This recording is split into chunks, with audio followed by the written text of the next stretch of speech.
After my year working in Antarctica, I had savings and no commitments.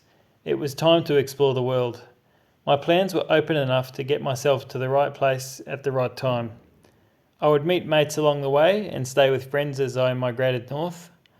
I did not have to rush from one place to another, which is expensive, stressful, and time consuming. With a year on the ice, I had time to buy a few things. New Zealand was a shakedown test to see if I had the right gear and the right idea. Options for recreation depend on your situation.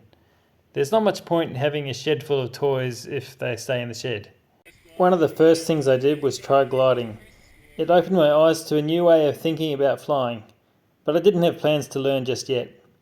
With the paraglider, I could be completely independent and take it with me on a backpack through the mountains.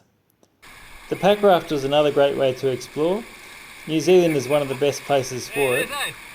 I got it out of the bag in Thailand and in South Africa. This is cool. Didn't see much use in the French Alps, and I realised it can be easier to find some sky to fly in rather than a river. Early on I realised that the kite was a bit much and I had my hands full with just the wing and the raft, especially if I'm travelling around the world with airline baggage. I made sure to use the raft in Georgia. So that's where I swam.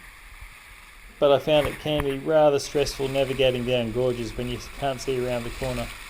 Woo! On more open stretches it was less interesting, but you could at least enjoy the view without worrying so much about drowning. Less is more, so at the end of the trip I decided it was time to send it home. I'd also done some paddling in the mountains of northern Thailand.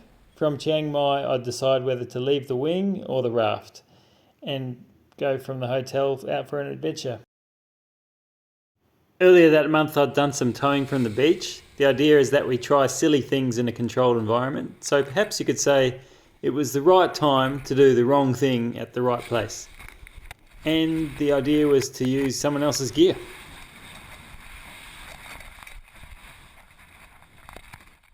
But yeah, I didn't have much more time and there comes the water.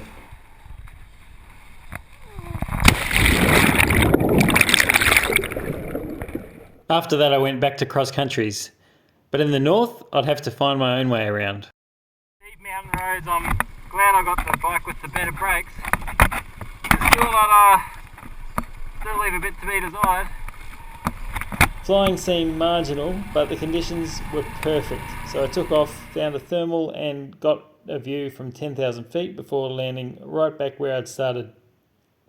A pretty special flight in a place completely covered in trees. The tandem was another toy that was used from time to time on other trips. It's not something that you can expect to use much, given that you need to get all your ducks to line up, but I do have some special moments taking friends and family.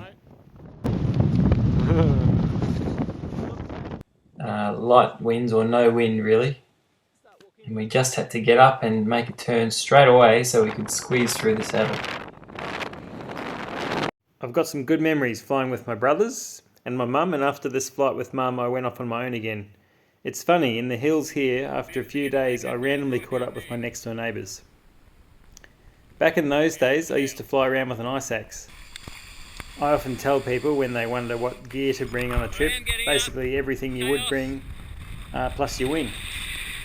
After Antarctica though, I focused more on flying, cross countries and less on photography and making videos.